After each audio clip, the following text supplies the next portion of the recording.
You know, if Fozzie Bear were hosting this show, he would say something like, let's talk about Waka Waka Waka. I enjoy I never know what he's going to say, and it's never funny. One of my favorite things is to say something absolutely ridiculous in the opening and then look at my reaction. And then see what Kale does. Yeah. Today's show, we're going to be talking about some tips for leash walking training. I feel like walking season is here. It's getting close. Yeah. We're from Canada, by the way. We are. That's why we're from Ontario, Canada. We say that. So it's been frigidly cold in the last couple of months. And maybe you live, actually there are some states in the U.S. that the majority of the state is, or some of the state is north of us. Mm-hmm. Yeah. So, maybe you're in a similar situation. Or maybe you're it's nicer now, though. Absolutely. Or maybe you're in a location somewhere in the world that spring is rolling in. Maybe if you're some of our friends down under, we have lots of people, actually some in our online training program that are from Australia or New Zealand. You're just rolling into fall. Maybe the temperatures are like perfect right now to go out and do some walking with your dog. Well, if that's the case, you need a game plan. And that's exactly what we're going to talk about tonight in the show. Now, I see someone mentioned that that's Mark. Mark mentioning I like Ken's humor. Well, Stop sucking up, Mark. Yeah, that's not where it ends because I've got all kinds of things. It's going to get worse from here, so just stick around. If your walks down the street tooting soon. End with you being pulled off your feet. If you're overwhelmed with shame as your dog drags you down the lane. If you're... You have more? I don't know. I'm just sort of off the top of my head. If your dog's always lunging and you... Oh, this is a tough one. What rhymes with lunging? Plunging. I see. You go a-plunging. That might work. No, it doesn't work. No. If your dog's constantly lunging and you took it too far. Yeah. I'll work on that for our next show, and I'll come back to you with something. But in tonight's show, we're going to talk to you about the 10 most common mistakes that people make, and give you some actionable strategies. That's what I love about the train station shows, is that we can talk to you directly about some simple tips that you can apply. Maybe while you're watching the show, maybe you're on mobile and you're like, okay, all right, let's go try this. Or maybe you watch this show and tomorrow morning you get up and you got that training bug. You know, when you get up and you're excited about something, I get like that, with learning and stuff. And I could totally see that if we had a dog in training about being excited about getting up with a new game plan and we have lots of dogs, by the way. Our youngest one, I would say. Would you say he's past being in training? I mean, they're always being trained, so that's not. Yeah, that's a good thing to remember. That's not a thing, but he's 15 months and. Yeah. He's past a lot of the hard stuff now. We talk with this sometimes. I really like the puppy stage. I really like those first few weeks, and I know some of our trainers are like, "Oh, you take the puppy stuff. I'll take the young adolescent dog stuff." Yeah. But I also like now that the puppy training's over. I like it, and then I need a rest, and then I'll like it again. Absolutely. Yeah. Yeah. Something that you may be noticing, maybe you're watching on mobile, maybe you're watching on your TV. I know YouTube gives us data that lots of you guys watch the show on your television. So if that's the case, I want you to take out a mobile device or take out your computer so that you can join in the chat. You're going to see some names in there. And if the person's name's in blue, they're part of the McCann Dogs crew. Those are our moderators. I see Instructor Robbie. I see Instructor Aaron. Dan, lots of links, Luton. We probably have Instructor Alexis in here. And you'll see people whose names are in blue. Those are our trainers, and they'll be able to give you, links, references, a bit of training advice.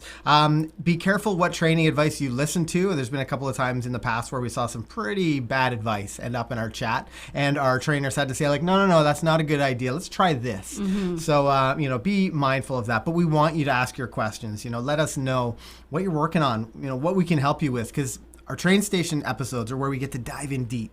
We get to really find out, or really dive into the ideas behind dog training. Mm-hmm. Where on our videos, our videos that go a little deeper, they don't do so well. So we'll publish videos that are really straightforward information that's perfect for this dog, and then our next video is perfect for the next dog. It creates a bit of a challenge. Choking on an apple. I just ate an apple. Oh, I forgot to get my drink. It does create a little bit of a challenge. But that's why we like doing these, because we can really take a topic, especially one like walking on leash, because it is definitely one that a lot of people struggle with. It's one of the harder things to train a dog to do, because they have a lot of natural instincts to pull and go and lead and do their thing, to get distracted. And so this is a tough one. So I think this is going to be a good thing. And like Ken said, we have 10 different things that we're going to talk about that is going to help your walking on leash training. The other thing I really enjoy about our live streams is we have an opportunity to find out where you're joining us from. We have, we do in-person, maybe you're wondering who we are. Like, I know some people get here and they're like, well, that's not Instructor Steve. That's not Instructor Carol. Well, if this is your first time here at a train station, my name's Ken Steep. This is Cale McCann. We're professional dog trainers at McCann Dogs. And in our training facility in Ontario, Canada, we train more than 600 dogs every week to help them to have a good life and help them like build engagement with their owner. But in reality, I say we're training dogs. The reality is we're training the human. Yes, that's train really the what human this to comes train the down dogs. to. Otherwise, we'd get you to put your phone or tablet or TV. We'd have your dog just sit there and watch it, because that would be that's really how it would be done. But because we're training and then the it human, wouldn't work. absolutely. But one of the things that we do enjoy, we also have an online training. We have two of our main online training programs. One is Puppy Essentials for puppies, and then our Life Skills program, which is a little bit more the content that we'll be talking about tonight, a little bit more leash walking stuff.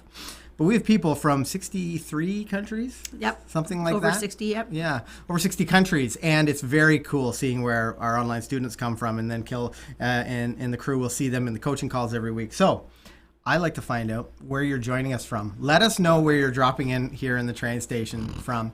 You will have seen, I guess if you saw the pre-show, what the train station looks like. And, it's dark and it's dusty, but when we get into the actual train station studio, it's bright and it's happy. So I really want to know where you guys are joining us from. Is it nighttime there? I know some of our Aussie friends join us and it's like noon.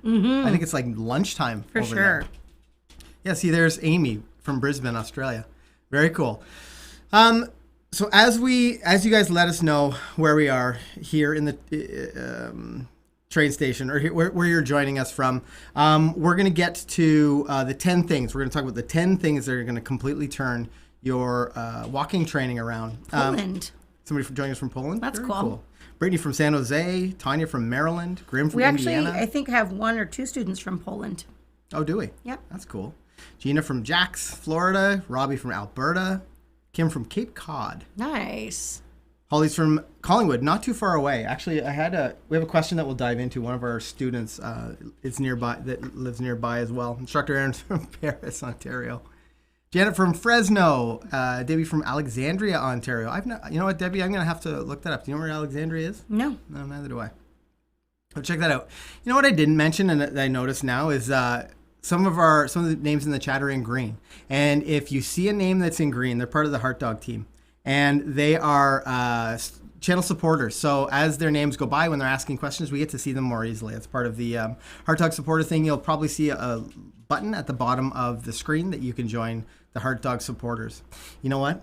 Robbie said, we do have a student from Poland, and I did a Zoom private with them yesterday. Oh, there you go. Awesome. If your dog's always lunging, but you wish that walking was a fun thing, this is the episode for you. No. Let's get right into it. My name's Ken Steep. My name is Cale McCann. Welcome back to McCann Dogs. I knew we'd get there. Eventually we'd get there. A lunging and fun thing? That's pretty good. Memily's dropping... Maybe it was the delivery. I don't know. Dropping a super chat. Thank you, Memily, for that. Let's grab this one. Should we grab this one now?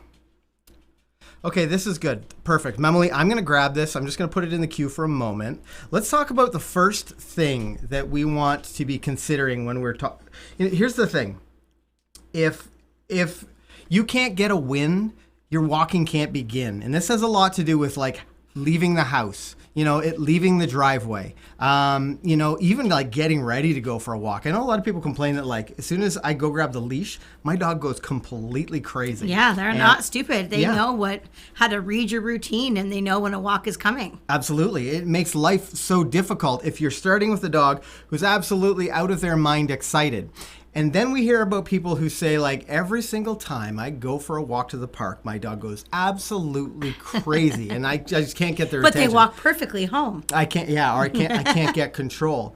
And I think this is where we can speak to Memily's super chat. Thank you for the super chat, by the way. Emily says, my 6-month-old pup was doing so well for the first week of walking on leash around the neighborhood. Now he refuses to move past driveways and pulls like his life depends on it to get home help. Let's talk about that. Let's talk about if you feel like you've been walking and it's not going well, you need to change some things. You can either, and this is we often mention, you know, if you're training, you're struggling in your training, you can either make excuses why it's going wrong, or you can make changes. And this is a perfect example, Emily, of an opportunity to make some changes. When we talk about the first element to fix your leash walking training, it's environment. You feel like you're struggling with, you get out halfway around the walk, or starting out on your walk maybe, and your dog just refuses to go any further, they want to pull back. What advice would you give as it relates to environment when we talk about leash walking training? Yeah, I first just want to speak to the fact that she said that we started so well for the first week and then now it's gone downhill. That is so normal, because a lot of times when you first get a new puppy, they don't have a lot of worldly experience yet. It's really normal for them to kind of lean into us a little bit more. They're not as bold, they're not as brave. So it's actually really normal for it to start off great and then quickly go downhill. It's one of the reasons why we don't suggest that you walk puppies a lot until you've trained them to walk. But in terms of the environment, one of the things that we really encourage people to do is think about time. That could be, what? Just I went over to the refreshment stand, grab a drink. Oh, okay, great. That could be time of day. That could be the length of time in which you're walking. So, for example, if you have a very overzealous dog, or a dog that gets distracted easily, or maybe you have an opposite. Maybe you have a dog that gets overwhelmed or gets worried really easily. That's a good example. Then, think about what time of day that you go. Ken and I happen to live at home in an area that's close by to a school. So, 5 days a week around 2:50 p.m., there are swarms of families and kids and things going on, and that can either be really overexciting or it can be a little bit overwhelming. So that is typically, with a young dog, not a time I go out for a walk. I try to choose times where there's less going on in the initial stages, so that I'm not going to come across more distractions. Don't go on a regular dog walking time. Go earlier in the morning, go late at night when there's less going on, and that just sets your dog up for success a bit more. The other element to time is the length of time. If you're walking your dog and you're going for these long walks, and 95% of it is your dog pulling and choking and gagging and dragging you around the neighborhood, think about all of that repetition and time that the dog is repeating things. You could take the same 30 minutes or the same 45 minutes, and you could spend it entirely in your driveway practicing teaching the dog to train on a walk. You're not lessening the time, but you're using it in a more productive way. When you're trying to teach things, it's often better to start short and sweet with dogs repeating things successfully, and then building time, building duration as you do start to see more success from your dog. So length of time and literal time of day are things that you could adjust a little bit to help. So did you speak to environment? I had to go over to kind grab of a drink.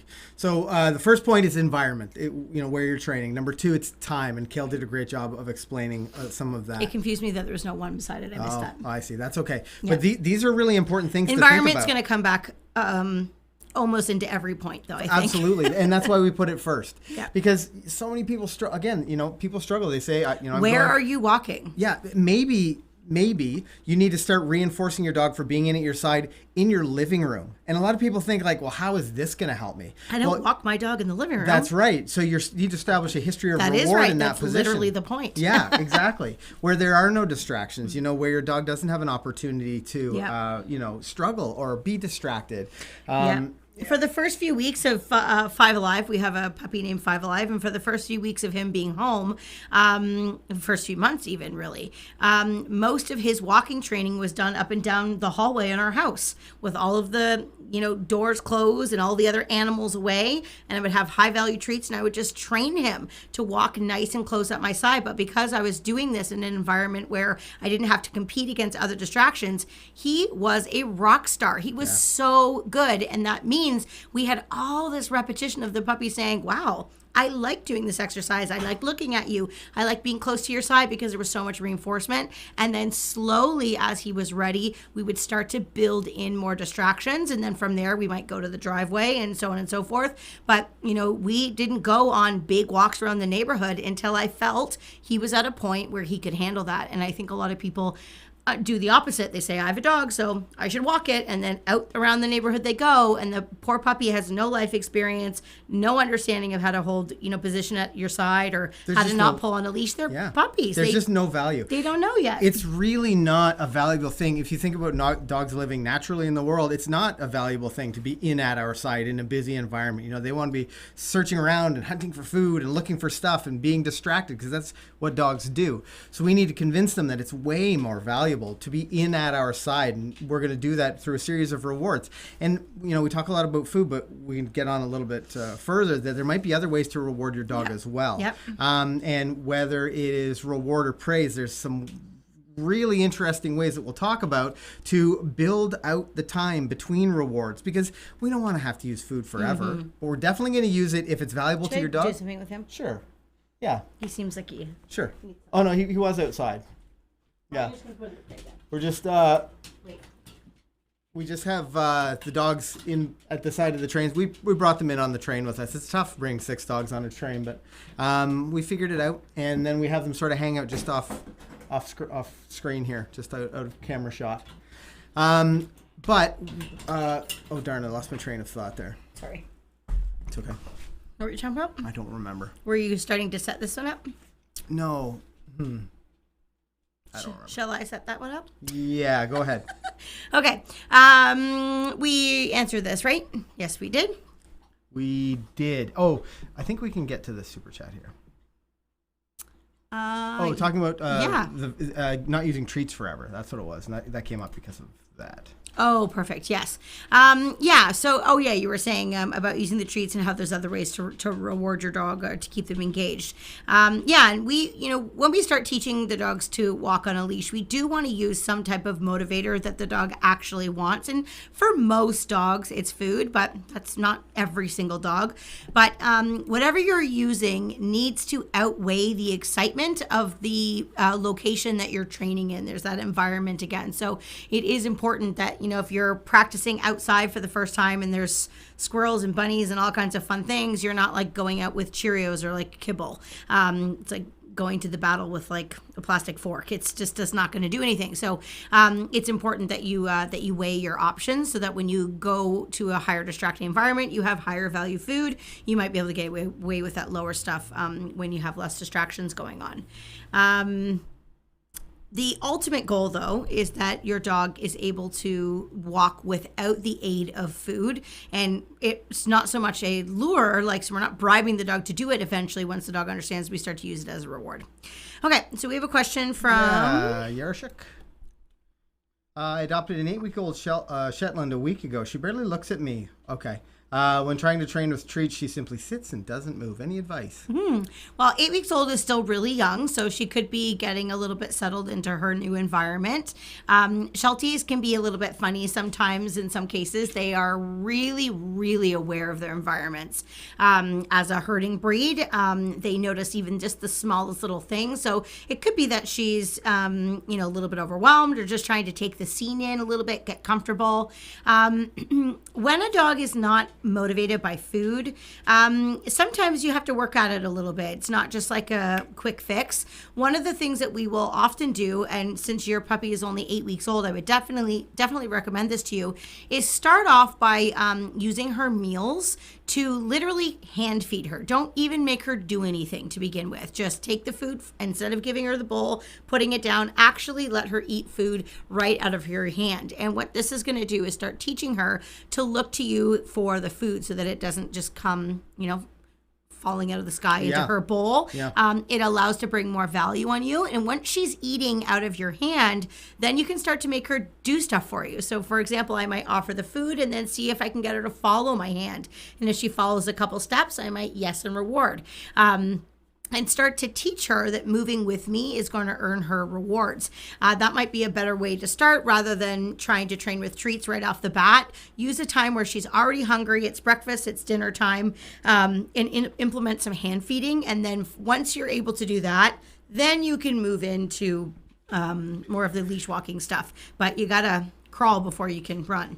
Yeah, an important point you made, and I think, number one, with an 8-week-old puppy, you're not going to be doing leash walking training. No, we're too young. Kale was talking specifically about some puppy stuff, and it's important to understand that, with your puppy, that you're not going to be focused on going for walks. You're going to be building a relationship, building value, all the things that Kale mentioned. But for everybody who's on this live stream right now, if you can wrap your head around the idea that your dog is getting food through you instead of from you, it's going to make a big difference in your training. The idea that when they offer something and for you, whether it's a sit, whether it's a check-in, maybe it's just looking at you, an extra special effort, and then they get something in return. That's going to change your training. That's going to make you start to think about what am I rewarding? Why am I rewarding the dog? But your dog's going to start to see you as more valuable. Yeah.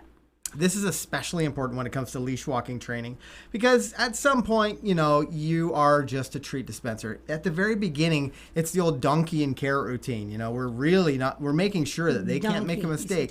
A donkey. It's a donkey and carrot routine. We're making sure that they can't be wrong.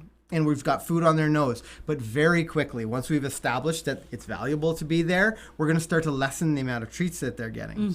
Understanding that the dog's getting food through you instead of from you is really going to help you out. Another thing that people always struggle with is the idea of tension. So tension on the leash. Yeah. If there's tension on the leash, you're not training. So I want you to be really focused about this. So people will say, I can't start walking training. My dog's constantly pulling. The moment I step out the door, the dog starts pulling. There's nothing I can do. I can't stop it. Well, if there's tension and you're moving, you're not doing a great job with your leash walking training. If we break things down in like the in like a hierarchy of importance, tension on the leash might be at the top, making sure that there's no tension in the leash. So many reasons. Yeah, for sure. And what this will do, as you think about this, is it sort of gives you the steps. Regardless of your training situation, you start to think about the steps. Okay, what am I going to have to do to have a loose leash with my dog? Maybe it is getting farther away from distraction. Maybe it is starting inside the house with my dog in a sit, because I need to show my dog that, listen, buddy, if you don't pull away from me, there's something pretty great coming toward you. So this is really important. And I know that people, it's funny because people say things like, on some of our videos, oh yeah, try this with my whatever insert breed here. He's crazy and I can never get a loose leash. Well, if that's the case, you're not leash walking training anymore. You're training for attention and more calm-mindedness, because otherwise there's no sense. You could hold a steak in front of that dog's face and they just wouldn't care. It's not about the food. I really want you to think about, is there tension on the leash? The other thing that people accidentally do, happens so often though, is as they go down to reward the dog, they turn into the Statue of Liberty. Yeah. So, dog's doing a great job and, you're out there and you're just doing awesome and you want to reward your dog. And as you reach down, as you go down to reward them, your hand goes way up and it puts tension on the leash. What we can start to do, which is really exciting, what you can start to do is teach your dog that anytime that leash is loose, I'm making great choices. And what does that mean in the long run? Well, if the leash isn't there, your dog starts to choose to be in that position. We want all of our exercises, when we start from little baby puppies all the way up, we want to have the same response whether we've got food or not. We want to have the same response whether we've got a line on or not. And that's exactly why we use the McCann method. The steps that we take in the McCann method is so that if you have an opportunity to get your dog off leash, that you'll be confident and happy when you're going for a walk, when you're going for a hike, when you're at whatever, the park or the cottage or the cabin. I forget cabin. I think the Americans call it cabin or something like that. What we say cottage, they say cabin. I think that's cottage, it. cabin, cottage, yeah. cabin. But we're going to build your confidence in these situations. And the most important part of that, the way to not make your dog leash aware, so that they know when, we're on leash, must be training time, or I'm on leash, I can't make any choices. We want your dog to make choices. We want your dog to make the choice to choose you. But if they make a mistake, you have the leash there to stop them from making an even worse choice. The way to do that is to ensure that there's no tension on the leash when they're being rewarded. There's no tension on the leash as you're doing your walking training. Yeah. I wanted to say that in our training programs, we teach a couple different styles of walking. One that's a bit more controlled, where the dog actually has to hold position at our left-hand side. Not so much like a formal heel where the dog has to stare at us. We teach that in our higher levels.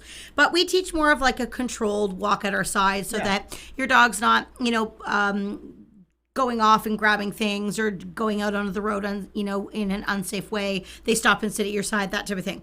But we also teach just general leash respect. And that means whether you're walking, whether you're sitting in a lawn chair, watching your kids play baseball, whether you're doing whatever, sitting, standing, lying down, sleeping, rollerblading, biking, doesn't matter. The leash is loose, and we don't care about the dog's position. Even if the dog is walking slightly ahead of us, there's lots of times where I go to walk to hike my dogs on a trail, and I have to walk on a road to get there, and I walk 4, sometimes 5 dogs at a time. And I don't walk them at my left-hand side. I have them walk in front of me, but they have a loose leash and they're doing walking, but it's called leash respect. So, they're allowed to walk on either side, but they just can't have any tension in the leash. So this is something that we really, really work on. And the second thing that I wanted to mention, which I think is important, is that unlike teaching your dog to sit down, shake a paw, some of these behaviors that happen really quickly, 1 or 2 sessions, your dogs can figure these things out. Teaching your dog to walk on a loose leash is not like that. This is a slow process that takes weeks and weeks and weeks to work on. It also means you got to change situations and show your dog different environments. Just because they can walk perfectly at your house doesn't mean they're going to walk perfectly when you change, go on a vacation or something. I don't know. You get the point. So just keep in mind that if this sounds like it's hard work, it is. It's a slow process, but if it's done correctly, every single dog can learn to walk with wonderful leash respect. Absolutely. And then you actually want to walk them. You actually want to spend time with them. And that is what our ultimate goal is here. For sure, yeah. You didn't envision, you probably didn't think about all the training that would be required when you got a dog. You thought about having those fun walks. It's a lot of work. It is a lot of work, but the benefit, that's honestly for me. So if you guys don't know, I started out as a student at McCann Dogs. I brought this wild and crazy black lab. My vet told me I had to take her over to McCann Dogs because she was too difficult to assess. But I started over there, and to be honest, I didn't really want to go for training. I wanted a solution. I just wanted her to not pull me, not jump up on people, not go crazy in the veterinary office.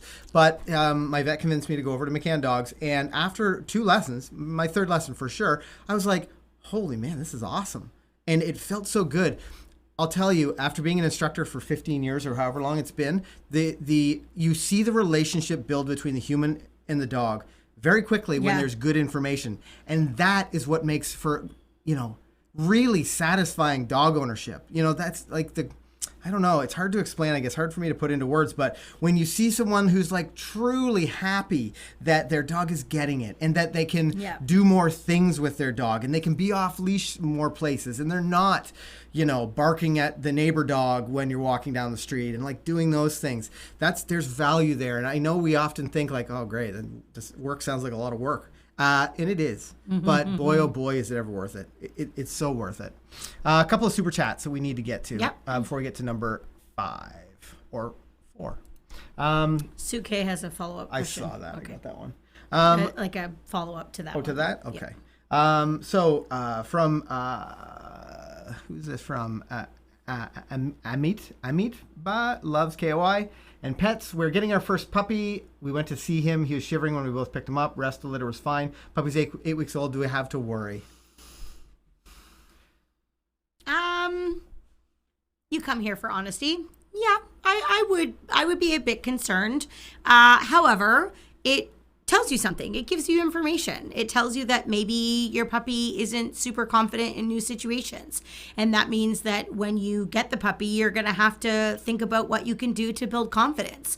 Sometimes even the most confident puppy in a litter, you take them out of their litter where they're all with their brothers and sisters and their buddies and they feel confident, and you take them and you plunk them home and the dog gets to a new place. They're like, whoa, what just happened to my world? It's upside down.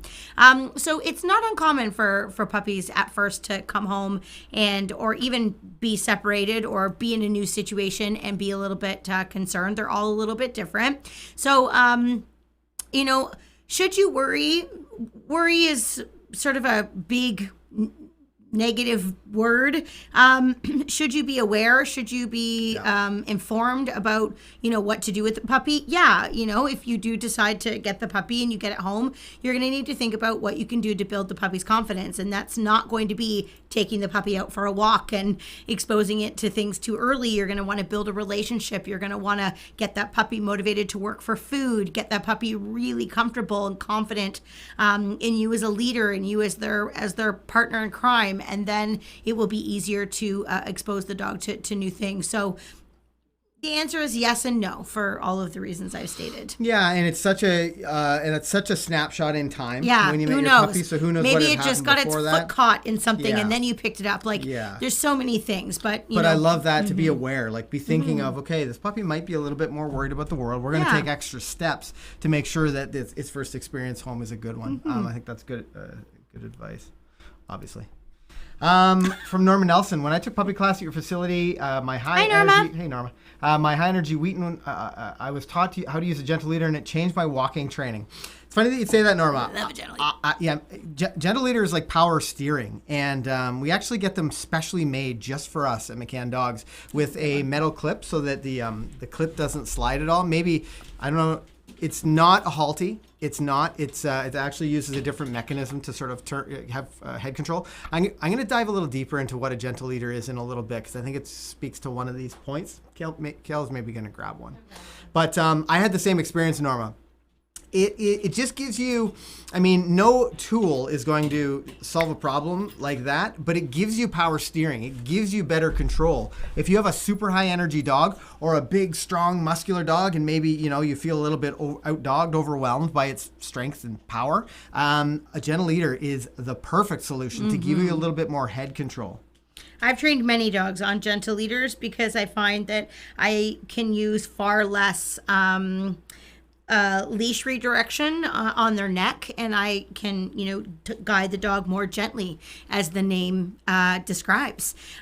We actually used it with one of our younger border collies named Beeline, and she wasn't really wild and crazy and doing a lot of pulling. She actually was a little bit nervous in new situations, and so when we would take her down into the city to just, get her exposed to new things, I didn't want to be putting her in a situation where I already knew she was overwhelmed, and then on top of that, constantly being on her case for pulling and whatnot. So we used a gentle leader just to help relax her, and she would be so much calmer. And I was able to focus more on building her confidence and rewarding her and being very gentle with the leash. And it really helped her so much, didn't it? I still use it. Honestly, she's 6 years old. I still use it to this day at agility competitions because the moment we pull into an agility competition, she's like, woohoo! And she's super excited. So I find when I use the gentle leader, again, everything can just be calm, and I don't have to, get irritated with her for pulling or being too high-minded. So I'm a really big lover on them, and any dog can wear them, and they work much better than a lot of the other head halters out there. Yeah, absolutely. Mark says, they look like this. You don't lead a horse on a leash, you direct the head. Yeah. And that's exactly the same thing. Let's dive into gentle leash a little bit more in a bit. I like that topic because I think it's important. Change my training as well.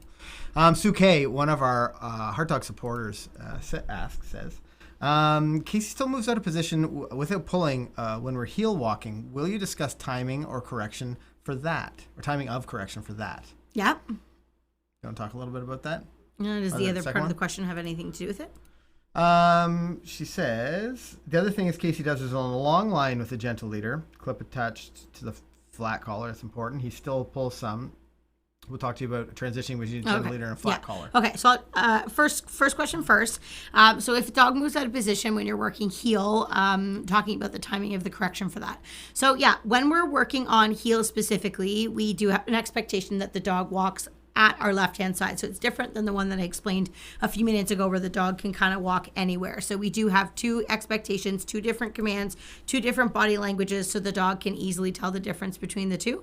But it's a challenging one. So basically when a dog is working at your left-hand side and you are, so Sue, you're far enough obviously in the program where you're maybe at the point where you're weaning off of a food lure and the food's in your pocket and we're just bringing it out to reward randomly as the dog's doing their job. If we notice that our dog is inching out of position, we're going to repeat the command, let's go or heel, and then we're going to slide our left hand down the leash close to the clip, and we'll just do a couple pulse adjustments in the direction that is necessary. So if the pup was too wide from me, I might say, let's go and go or heel. Add a couple bumps towards me, and then if the dog was too far ahead, I would bump back to my side. Dog too far behind, you get the point. But what's really important is once my dog is back in position, I need to release all of the tension in the leash. Remember, Ken spoke in great detail at the top of the stream about the importance of not keeping tension on the dog's collar. So I need to have an opportunity to say, oops, you shouldn't be out here. And the second they are in position, woohoo, yay. And this timing is very, very particular. When we talk about timing, if I let my dog walk out of position for 5, 6, 7 feet pulling, and finally I say, oh, that's annoying, and then I do something about it, your dog goes, okay, well, I can pull for a little bit, and eventually she gets annoyed and she makes me come back at my side. It's equally as important to reinforce quickly. So if my dog is back at my side and they're prone to bebopping out of position quickly, I have a very short window of time to mark that great walking with a yes and even a food reward or something to keep the dog thinking, oh my gosh, when I come back here, really good things happen. So your timing needs to be really, really precise. Now, because we're speaking to a big audience here who most of you or some of you might not be in our program, so I might be talking over your head a little bit right now. Keep in mind that if you haven't done walking on leash training, we would not recommend that you do what I'm talking about. We would recommend that you start several weeks with using the food, not using any type of leash corrections whatsoever, because we're trying to teach the dog how to be right rather than start off by using leash corrections. That's not how we want to do things. But Sue, being a student who has gone through the program, when you do get to the point where the food's not there and we don't want to just whip a piece of food out every time, we want our dogs to listen, implementing some of those leash redirections are something that's going to be important, but there is specific movement on how we do it and timing in which we do it, both for negative and positive reinforcement. Yeah, great points. So the next thing I want to talk about... she did have a second part of the question. About the gentle leader? About the long line gentle leader thing. Okay, yes. So I think your question was your dog was pulling on the long line with the gentle leader on, but your leash was attached to the collar. So the dog's obviously doing well when the leash is attached to the gentle leader, but not as well when the leash is on the collar. If you're going to start off weaning off of the gentle leader to the leash on the collar, I would just think about not changing too many variables at once. So if you are going to do that, maybe you don't allow your dog to have so much distance from you. So maybe you do that on a leash at first rather than a long line. Maybe you think about the environment in which you're doing it so that it's easier for your dog to be successful. Maybe you start off doing that, and rather than doing walking, you work on response to name, or you work on recalls where the dog's always coming back, and that becomes more of the focus. And then once you have a little bit more attention, then start to do something a little bit more challenging like leash respect or leash walking. But yeah, so reduce duration, reduce distance, reduce distraction. If you want to keep with that leash on the collar, not on the gentle leader, or if the dog's not ready for it in that moment, put your leash back on, attach back to the gentle leader, and get some success back in there. Yeah, this is so important for you at home. Understand that this is it's not a straight line. It's not a straight line process, and there are going to be times when you need to take a couple steps back. Yeah. It's that drawing where it's like here's you and your goals are here, but the pathways up and down and all sorts of valleys and things. There are going to be some extra difficult challenges along the way, but it's important to take a moment, take a breath, and then say, like, okay, how can I overcome this? I love that Kale went back to number one, environment, and number two, time, length of time, the duration. Yeah. So, these are important things to remember. Yeah, and you have to remember with dog training is that if you're wanting to make a progression, you're not going to make a progression in like 5 different things at once. You're not going to be like, okay, my dog's doing great. Now I'm going to go for a half-hour walk. I'm not going to take treats. I'm going to go to a busy place. And you do all of these hard things at once. You're just basically setting yourself up to be frustrated and your dog to fail because we're overdoing it. So when you're training, and this goes for any exercise, it's not even for walking on leash. This is a blanket dog training statement. When you're ready to make a progression, change one variable rather than maybe 2 variables if you're feeling really frisky that day, but be prepared that you might need to change what you're doing to say, okay, clearly what's happening now is not successful. So what can I change in this environment or this training session so that I can have success? Write some notes for yourself, take observation as to what happens, and then you can make changes from there. But I think sometimes we overface the dogs and we get frustrated, and it's because we've made a poor dog training choice. It's really not the dog's fault or your fault. So think about that. Quick question. How's our audio? Audio good here? Always hard to tell. I can never quite tell if our audio is good. We're on Ontario, Canada, for somebody's asking us. Something that people will always often say is that as soon as we go out for a walk, my dog starts choking. And actually, we were working with a student just the other day that their puppy was choking as he pulled on the collar. And it's important to remember, to understand that if your dog is choking, you're not training. That's not a great training situation. So either you can have no expectations of working through leash walking training in that moment, or you need to do something to fix it. You need to do something to, maybe bring the dog a little bit closer. Maybe that's a great opportunity. But in that moment, it's not about the leash walking training. You're not setting your dog up to be successful. And actually choking, even if your dog is like in training and making progress, that's a great indication that something's wrong here. I'm failing number 3, which is tension on the leash, and I need to do something to fix that. With that said, number 5, fitment. The fitment of your collar on your dog makes a big difference, and this is something that I think a lot of people just aren't sure about. How big should the collar be? Where should the collar be on my dog's neck? How loose or tight should it be? How thick should the collar be? How thick should it be, for sure? And this is really important if you are starting as your dog is growing, every week you're checking your dog's collar. But what you don't want is a collar that slides down the dog's neck and sits almost on their shoulders, because that all of a sudden takes away that pivot point that we were talking about. Your dog can really lean into pulling. It really allows them to get in low and lean into that the tension on your leash. So as you're fitting your dog's collar, which should be a normal flat buckle collar at this point in their training, while you're in the training process, I always worry a little bit about, I don't worry about them, but I just don't think that things like martingales and some of those dynamic collars are a great choice. For some breeds, it might be the right choice. If they have a tiny little pokey head that their flat buckle collar might slip off of. But a flat buckle collar is a good starting point, and you want that flat buckle collar to sit up nice and high almost at the base of their skull, so that when they start to pull, if they start to pull, you actually have a little bit of control as you redirect, as you guide them, you make those turns, whatever you're doing with them. But don't let that collar flop around all over the place, especially during your walking training. We talked about tension, and I'll tell you, I've seen it over and over again. Your dog can tell. So when we do leash walking training, one of the cues that we give to our students, cue that I'm going to give to you, is look at the clip of the leash. Is the clip of the leash hanging down? If that is the case, then you have no tension on the leash. But something as simple as a little bit of slack taken out, and all of a sudden that clip of the leash, maybe we've got a clip. Yeah. The clip of that leash starts to go up to the side toward you. Your dog can feel that. That's one of the real benefits of training on a collar versus a harness, because your dog can start to learn very quickly, there's tension on the leash. I'm not going to be getting rewarded. And that's what we're really starting to build in to our dogs, is learning that when I pull on the leash, nothing really great happens. But when there's no tension on the leash, when I'm in nice and close and I don't feel any tension, then good things are happening. So one thing that we will recommend for training is, and for safety for a young dog, is collars that have a buckle on them rather than the plastic snap. Yeah. Just because we've had a lot of students tell us that the snap has broken apart, and then the dog's like, in an unsafe, you got to keep it still, unsafe safe situation.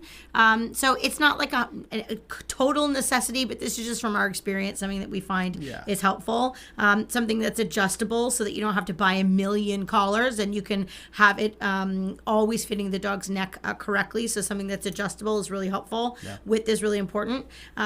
We really prefer leather leashes over any other material because it's really nice on your hands. It's got good. The timing is perfect. Our leather leashes are just back in stock, by the way. We have the best leather leashes. They are the best leather leashes.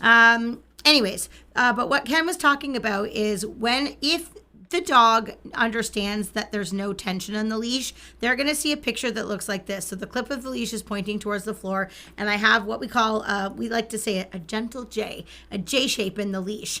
And if my dog, or if I start to pull, what happens is the clip goes horizontal. And the second the dog feels even this, they start to feel tension on the leash. And in our training, we teach the dog that the second they start to feel this, they actually will react and come closer to avoid the leash going completely tight. And we actually teach the dog that leash respect. It's their responsibility to keep the leash loose. We don't follow them and keep their leash loose. They learn to do that towards us. But it means that we need to be aware that when we're training, and I think you said this earlier, if I'm training my dog, I need to be careful that oh my goodness, my dog just went flying. Pop my dog's head off. Oopsie. That I don't have food on the dog's collar, and then I'm pulling the dog around and feeding the dog on a tight leash because the dog's like, oh, so tight leash is a good thing? You give me treats with a tight leash all the time. So we always want to be aware of the clip of the leash and what it's doing, whether you're walking, whether you're teaching sit stay, it doesn't matter what it is. This is the type of look that we're thinking about. So the collar needs to be well fit, good leash that has some substance to it. Holding the leash is also really important. You can see I just naturally hold the leash correctly.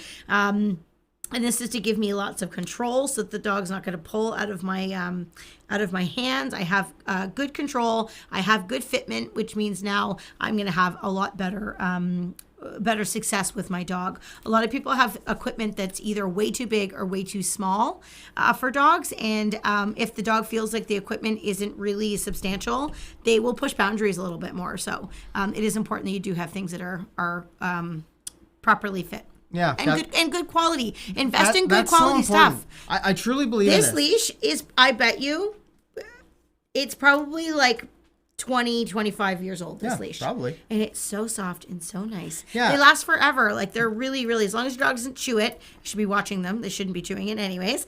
But they last so long. My first dog that I took to McCann So comfy. Dogs, she was 18 years old and she passed away. And I still have that leash. Like, it's remarkable. When you buy good stuff, it lasts forever. It also looks great. So just throwing that out there. Okay, great. We talked about fitment. Collar needs to be in the right position. It's going to give you better control and way better timing, which is really important. The idea of turning. What do you let's maybe talk a little bit about it. Turn around. Every now and then I get a little bit. Turning in your training. Turning can make a big difference because we're always looking for reasons for our dog to be checking in with us. I know a lot of people struggle with the idea that they go out for 10 or 15 steps and then their dog gets distracted and they're gone. The best time the best way to maintain some really nice attention on you is that food reward. Maybe that's like the reason your dog will check in. But sometimes they're going to get to a point where like, oh my goodness, that thing that's 100 feet ahead, I am really interested in that. That's the moment when you recognize that your dog is like keyed in on some distraction, doesn't matter what it is. That's when you can make a turn. Do you think when you're starting off with your training, I'd love to hear what your answer is, is it better to make a right turn or a left turn?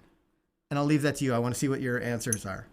Boom, boom, boom, boom, boom, boom, boom. I'm going to say, while that's happening, Linda said you didn't say how tight the collar should be. So, yeah, Oh, yeah, I will good. say it should be 2 fingers. So, against the neck. So, 2 fingers like this. My hand would be resting against the dog's neck. So, just 2 fingers. And we check it all the time. So, if you have a young puppy that's growing like a weed, you should be having your hands in your puppy's collar every day, anyways, but you need to be adjusting it.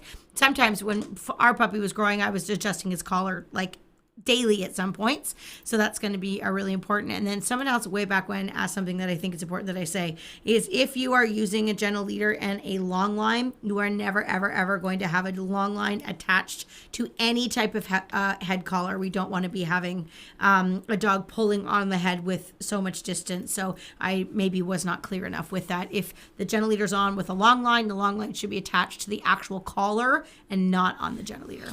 Okay, I love this. Safety first. So Instructor Robbie says, well, that depends what side the dog is walking on. That's very true. So let's talk a little bit about, I see lots of different, Christine says right, Debbie says right, Diane says right, Joyce says left, Karina says left. Left, I see right, left. depends on what's going on in the environment. I saw someone else issue something. Right is easier. Let's talk a little bit about what decision, what's the easier choice to make and why it is beneficial to make a right turn when your dog is walking on your left. Yeah. So if your dog's on your left and you make a right turn, we often call that an about turn. And that's often an easier one to do because you can make it very quickly. It's also a great one to do if your dog is pulling, already pulled out ahead and they're beyond you. So their butt's past you and they're pulling. Being able to slide your left hand down the leash and then turning 180 degrees and going to your right and going the other direction is a great way to put yourself back in the driver's seat. So the dog's not pulling towards where they want to go. You're basically saying, nope, we're going this way. Mm-hmm. And then if they shoot out that direction, you turn again. So that can be a really effective way to keep your dog on their toes and to sort of go, wait, you keep changing direction. I need to pay attention to you. And all of a sudden, when those eyes come up, you have an opportunity to say, hey, there you are. Yes, and then reward them on a loose leash. The left turn is a little harder, but it also can make some very massive training changes for the positive for your walking. Because if you have a dog that's prone to cutting you off, so if they're walking on the left, I should preface, obviously everything would be opposite if your dog's walking on the right. We teach left side walking. If your dog's on the left and they start to cut you off, if I turn quickly to my left, and I might even bump the leash a few times and turn my shoulder back, the dog basically has to go, whoops, sorry, and they have to get out of my way. And then I can actually teach the dog to be a little bit more respectful to walk at my left-hand side because I might be turning into them. So we're not allowing the dog to cut us off and to take control. I use this method a lot with dogs because the dogs that I have often have a lot of energy and a lot of excitement. And so I do lots of like left turn boxes or just like big circles to the left. So the dog's on the inside. And when I ever see the dog making effort to kind of stay out of my way, I'll yes and reward generously to help the dog learn to be respectful of my side. Yeah, I mean, so it may have been a little bit confusing setting that up because I know we do actually teach in some situations dog walking on right if it's like a unique situation. Why is it that we teach dog walking on left? This is a common question. People are like, why is it that all dog trainers teach dog walking on the left-hand side? Just tradition. Tradition, yeah. It comes all the way back from like the military days. It's also nice when you're walking on the street too because it keeps the dog on the outside. Totally, yeah. And it keeps them safer. Sure. But yeah, it's just tradition. I mean, you don't have to, but yeah. Yeah. It's a lot easier to follow instructions when you do what the instructors are doing. yeah, for sure. Yeah. Bev says, why don't you like harnesses? We don't dislike harnesses, but we don't like training walking on harnesses because you have no control over their head. When you use a harness, you're attached to the dog's back, and it's really easy for them to pull. It's very difficult for us to address the pulling or change direction or turn their head or stop them from grabbing things off the floor.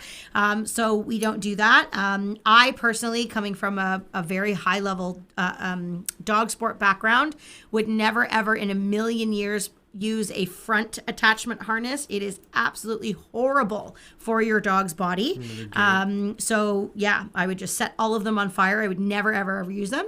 But I will say It's a very dramatic thing to do. I literally hate them that much. I can tell. They literally make the dogs walk Luckily, like this. I'm also a firefighter. I know. So should we ever get a buckle harness or front mount harness? Anyways, my dogs do have harnesses. In fact, Beeline is a pretty snazzy one from Team Canada that I got. And I will put that on her at agility competitions. But she's already been trained not to pull. So when the harness goes on, she still walks nicely beside me or in front of me without pulling, the same way she does with her gentle leader on or her collar. So we don't have anything against harnesses. Harnesses are totally fine. We just they're not a great training tool. Yeah, they're not the best training tool. Know that it's really difficult to train dogs to have loose leash walking. If your dog's a distractible dog that's going to pull places with a harness on, because you just don't have the same control. Yeah, it's funny. I mean, there's grayscales in a lot of like dog training. Different needs for different dogs. Different needs for different dog owners. And that's really where we specialize, is helping you to give your dog the best information. Yeah. And people are always like, well, what about this piece of equipment, or what about that? Well, in certain situations. Yeah, I think people just want to find the thing that's going to make their dog walk well. But you know what the thing is? It's you. The gentle leader. Oh. It's you. You're the thing. The gentle leader. Yeah. The gentle leader will help too. Yes. Yeah. The gentle leader, we do call it magic dog in box quite often, but true. you know the gentle leader is only good as you using it. If you the have tool. no idea what you're doing, the gentle leader is not going to fix your walking. Just like treats aren't going to fix your walking. Just like all of these things, it's all of the stuff together. It's you having to do your job in order to make all of this stuff work. Well, and here's the great part, is that you can actually help your dog out with the right information. Oh my God. Great timing, isn't it? I know. I actually waited until you took the drink. What's wrong with you? Oh my gosh. Okay, so Ken's prompting me here to talk about our incredible life skills program. We've been talking a lot about walking. We spend a lot of time working on walking in this program. And I'll tell you, we work on a lot of the basic exercises that are important. But the thing that we do with our life skills program, whether it's in person or online, is you get a ton of support, especially with our online program. So I know a lot of people that are watching today are not local. And so I think sometimes people are apprehensive to take online classes because they think they're just going to watch a bunch of videos and then be left to their own devices. Yeah, totally. And that could not be farther from the truth with the way that we do things. We really, really help. We do have really great instructional videos for you to follow, completely different than what you would find on YouTube. Well, it's not just that. Honestly, when I take an online course, I'm always worried about like, well, am I going to be successful? What if I get confused? And the majority of, whatever the online course is, you're like muddling through the information like, okay, I think I get it, but I'm not sure. Yeah. In our online training programs, you actually have a dog trainer who you can reach out to. You actually have a dog trainer that you have a coaching call with, once a week. You actually can send in your videos, get them reviewed. Like there's actually someone there to make sure that you're successful. And the risk is, So when you're having a panic and you're like, I don't know what to do, this dog's driving me crazy, you just ask us and we'll say, take a breath. Totally. You need to do this, this, and this. Yeah. You're going to be fine. The thing that I've learned is that being a dog trainer is a lot like being a therapist in some situations, helping people through those moments where they're like, that's it. I am so frustrated, or that's it. This dog is driving me bonkers. And we could say, okay, just take a minute. Let's take a look at this, and here's how you can overcome this challenge. Yeah. It's really important. Yeah, you can check it out depending on the age of dog. Will determine whether you take Puppy Essentials or Life Skills. Two totally different programs, equally as awesome. Yeah. The reason we talked about turning, one of the reasons that turning works when you're walking with your dog to keep them in a little bit closer is because it keeps it interesting. It keeps things unpredictable. And that is what you want. All of our training methods are built around motivating your dog to make the right choice, so that they want to listen, so that they want to come to you, so that they want to do the right thing. And turning is a good way to do that. The other really valuable tool that you have with you when you're out on walks is your voice. Using your voice is a great way to start spacing out the treats. We talk a lot about how in the beginning you're using lots of treats, which makes sense. I mean, your dog doesn't quite understand, what's the valuable thing here. But over time, the more you start to space those treats out in between rewards, you add in your voice. I'll never forget this moment. Actually, she's in the chat tonight. Instructor Robbie. I was in Instructor Robbie's grade 1 class. I think it was grade 1. Might have been grade 2 at this point. Whatever. And I came in the hall, and if you've been in our training facility, or if you're going to be a student, the big dogs sit on one side, the small dogs sit on the other side. And I came in and I sat on the wrong side of the room. And Instructor Robbie nicely said, "Oh, Ken, you grabbed a different chair this week. Why don't you go and grab this chair over here?" And I stood up and I was like, "Well, I don't even know really where I'm." And I'd been struggling with Deegan's walking the first couple weeks. As I crossed the hall, the training hall, I was like saying, I don't even really know what I'm doing, and I'm surprised they even made it here to the hall. I'm just yammering away, chatting, and Deegan was in at my side. That interesting language was enough for her to say like, this is different. This is fun. I'm engaged with you. I'm really checking in with you. Using your voice can be, maybe that's the thing you're missing. And guys, specifically watching this stream, I know. I'm talking to you because I was exactly where you were. You want to just think like the dog's probably going to listen. The dog should just be in at my side. Come out of your shell a little bit. This isn't going to be forever, but using your voice to engage with your dog is going to build that gap. It's going to build that history of reward in at your side so that you don't have to go yammering down the street every single time you go for a walk. But for right now, it might be the key that unlocks your training. So don't be afraid to be a little silly. Don't be afraid to just be praising your dog for doing such a great job in position, because using your voice could be a really powerful tool that a lot of people aren't using the right way. Mm-hmm. Along with that, keeping things interesting, keeping your dog engaged, using speed to your advantage can make a big difference. Let's talk a little bit about sort of the 3 types of speed that people might use in their walking training. Yeah. I think that the people, when you're starting to learn how to train your dog to walk, there's definitely a lot of things to remember in terms of how to hold your leash and which way to reward with your hand and all that kind of stuff. And humans typically, when they're thinking about a lot of things at once, they tend to do everything really slowly because they're trying to get it all right. And unfortunately, what starts to happen when you're walking really slowly and you have a busy, easily distractible puppy or dog, is we walk slow and the dog sort of says, this is kind of boring. And then they're attracted to things that are fast moving and whatever it might be. So walking briskly is actually going to be such a helpful hint for you when you're teaching your puppy or your dog to walk at your side. Walk with, a little pep in your step, along with that great voice, because it's going to keep your dog a bit more attracted to you. That's not to say that as you start to move along in your dog's training that you want to be able to change speeds with your dog. So if you're, if you ride bikes, like we bike our dogs in the nicer weather, or,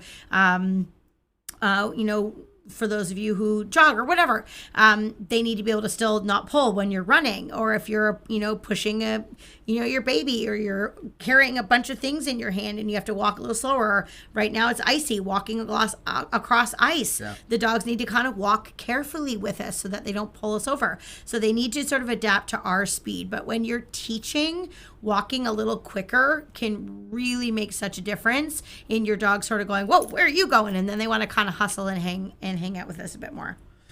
Sam Crenshaw, our night watchman, we told him this is a dog train station. He dusts the floors overnight and just maintains security. But this is Machi. Her name is not Machi. Her name is Machu. Machu, yeah. Yeah. But he obviously... Ken only calls the cat Machi. He's in trouble. Macho means... You're going to have to write Sam buddy. Up for this. Yeah. Come here, Machi. So we've got a cat in the train station here. We're going to have to be careful with Machu. Mm-hmm. Speed, we talked about. Head control. This is where the Gentle Leader really, really shines. Kel mentioned that a harness is not a great training tool. We do use them on our dogs once they've learned how to walk on leash.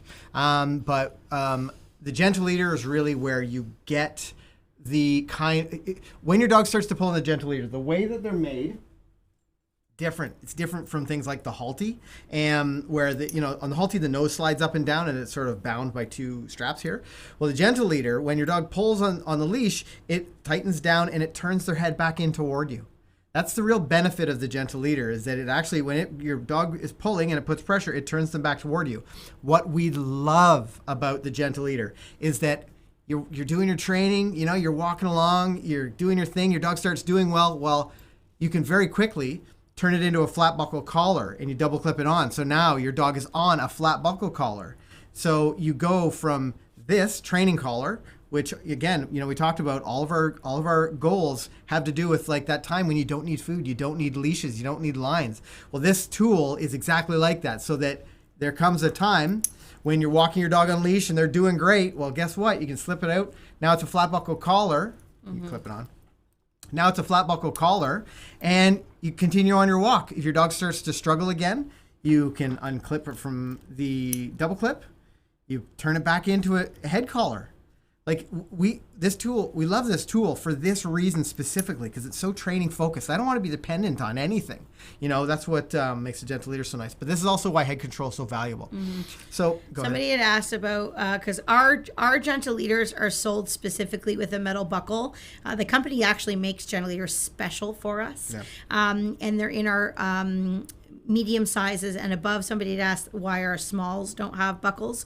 And it's just because the material is smaller. Yeah. Also, the weight of the dog. You don't need to be concerned that it's a snap with a dog that small, not to worry. But with the bigger, stronger dogs, the buckles are definitely a lot safer, and they last way longer. You can keep the gentle leader for longer than if you have a snap. Yeah. The nice part about with the gentle leader, it's, as I mentioned, power steering for your dog. You don't have to get them from us, but I do recommend this version of a head collar because it's really a great way to give your dog good information. Mm-hmm. Number 10, are you being proactive and consistent? We talked a little bit earlier about, you get into a situation where your dog starts to key in on something and they want to leave you, or your dog's barking at something. Maybe you're walking down the street and you see your neighbor and their dog walking, you think, here we go. Oh boy, we have our work cut out for us now. I know that Scooter's going to bark when we get so close. Can you please get a dog named Scooter? I'm going to have to, because the Scooter is always the dog name that I choose. But if you're being proactive, you recognize this as a training opportunity and you do something about it. What are a couple things that you can do, Kale, to be proactive in a situation where you've identified that your dog is likely going to make a bad choice? Well, I'm going to try and get my dog's attention before I'm going to lose it completely. So I would say that the most common thing that I say to students in class during our walking training portion of the class is react sooner. Yeah. Be more proactive because, and this is just getting to know your dog a little bit. And one of the things that we often talk about is what can you look at from your dog that tells you that they're not thinking about you, that they're thinking about something else.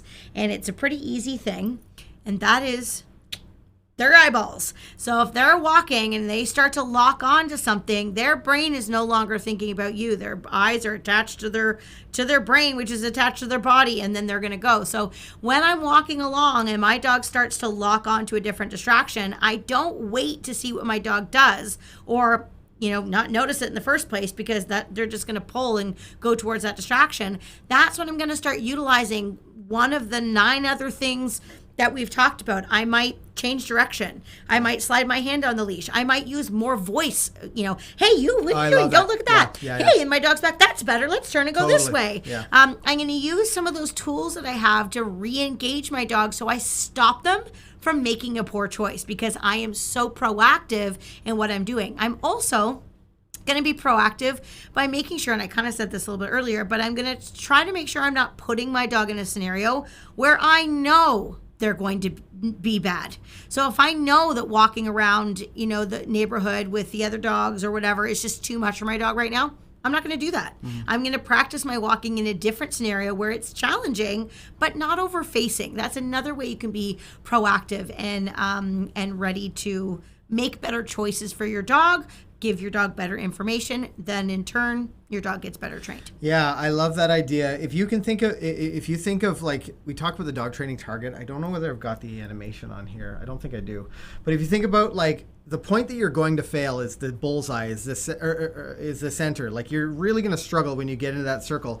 Well, the circle around it is the training space. Like this is a situation where you might be successful, your dog might struggle a little bit, and then the outside circle, the farthest point away, is your dog's not even interested in those other things. When you get in close the distance, as you get to toward the center of that circle into the training zone is when you're going to be especially proactive. Yeah. You're going to use your voice, you're going to use motion, maybe it's turning, whatever it is. You're going to do something about it because you're not going to walk your dog into a situation where they're going to fail.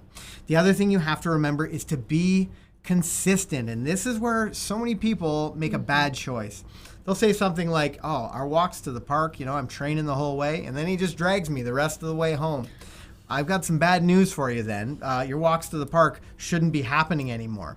What I want you to really think about... Not anymore, but for the time being. Yeah, exactly. Yeah, until you can walk on leash.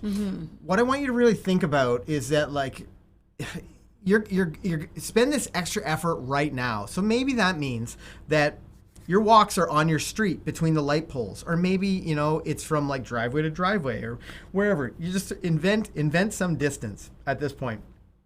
Be successful there. Be hyper focused on being successful there. Then stretch that distance out.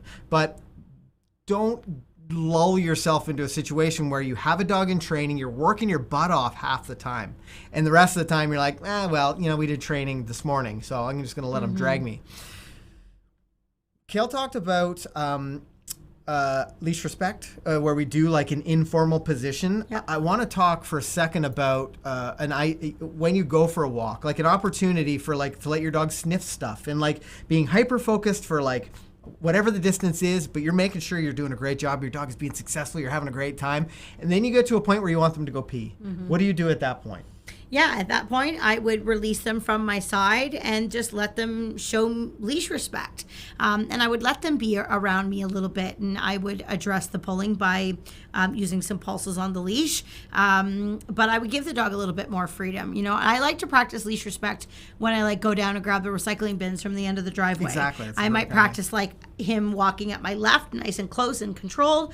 I'll pick the, you know, recycling bins up, and then on the way back I just hold the end of the leash and encourage him to stay close, and sometimes he's over here and sometimes he's over there. All of it is fine as long as the leash is loose, and that's worked to me, being able to go down to the end of the driveway and back, and I don't even have to hold the leash. I just let the leash drag. Yeah. I mean, now he can be off leash, you know, because of the leash respect. Yeah, and here's the beauty. The reality is, honestly, how often are you walking in heel position anywhere? It doesn't happen that much, but it's a great exercise for leadership. It's a great exercise for when you need it. Yeah. It's like a recall. Like, you might not need it, but when you do, boy, oh boy, is it nice to have that. The rest of the time, all I care about is my dog not pulling me on leash. They can walk beside me or in front of me or whatever, not in a spot where I'm tripping over them, but they don't have to be hyper-focused in a heel position. But this is where things start. This is a nice controlled spot.